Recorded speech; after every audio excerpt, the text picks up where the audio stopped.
ಇನ್ನು ನಟ ದರ್ಶನ್ ಅವರನ್ನ ಬಳ್ಳಾರಿ ಜೈಲಿಗೆ ಶಿಫ್ಟ್ ಮಾಡಬೇಕು ಅಂತ ಹೇಳ್ಕೊಂಡು ನಡೀತಾ ಇರುವಂತಹ ಅರ್ಜಿಯ ವಿಚಾರಣೆ ಏನಿದೆ ಅದು ಇವತ್ತು ಕೂಡ ಮುಂದುವರಿತು. ಆ ವಿಚಾರಣೆ ನಾಳೆಗೆ ಈಗ ಸದ್ಯ ಮುಂದೂಡಲಾಗಿದೆ. ಬಹುಶಃ ನಾಳೆ ಇದಕ್ಕೆ ಸಂಬಂಧಪಟ್ಟ ಹಾಗೆ ಕೋರ್ಟ್ ತೀರ್ಪು ಕೂಡ ಪ್ರಕಟಿಸಬಹುದು ಅಂತ ಕಾಣಿಸುತ್ತೆ. ಪ್ರಮುಖವಾಗಿ ಬೆಂಗಳೂರಿಂದ ಬಳ್ಳಾರಿ 310 ಕಿಲೋಮೀಟರ್ ಆಗುತ್ತೆ. ಪ್ರತಿ ಹಿಯರಿಂಗ್ ಸಂದರ್ಭದಲ್ಲಿ ಅವ್ರನ್ನ ಇಲ್ಲಿ ಕರ್ಕೊಂಬರೋದು ಅದೆಲ್ಲ ಸಾಧ್ಯ ಇಲ್ಲ. ವಿಡಿಯೋ ಕಾನ್ಫರೆನ್ಸು ಕೂಡ ಭಾಳ ಕಷ್ಟ ಆಗುತ್ತೆ.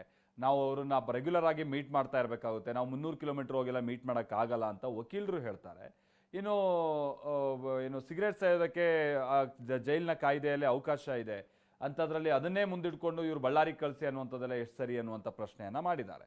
ಆದರೆ ಸಾಕ್ಷ್ಯಗಳ ಮೇಲೆ ಪ್ರಭಾವವನ್ನು ಬೀರಬಾರ್ದು. ಇವರೆಲ್ಲ ಆರೋಪಿತರು ಒಂದೇ ಕಡೆ ಇದ್ದರೆ ಅದು ಸರಿ ಹೋಗೋದಿಲ್ಲ. ಇವರು ಪ್ರಭಾವಿಗಳಾಗಿದ್ದಾರೆ.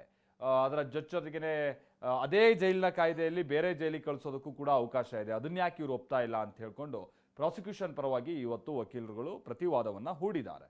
ಸೊ ನಾಳೆ ಇದಕ್ಕೆ ಸಂಬಂಧಪಟ್ಟಂಗೆ ಪ್ರಕಟ ಆಗುತ್ತೆ ತೀರ್ಪು. ಆಮೇಲೆ ಇನ್ನೊಂದು ವಿಚಾರ ಅಂತ ಅಂದರೆ ಇದೆಲ್ಲದರ ನಡುವೆನೇ ಪವಿತ್ರ ಗೌಡ ತನಗೆ ಬೇಲ್ ಬೇಕು ಅಂತ ಹೇಳಿ ಸಲ್ಲಿಸಿದಂಥ ಅರ್ಜಿ ಇತ್ತಲ್ಲ, ಅರ್ಜಿಯನ್ನು ಕೋರ್ಟ್ ವಜಾ ಮಾಡಿದೆ.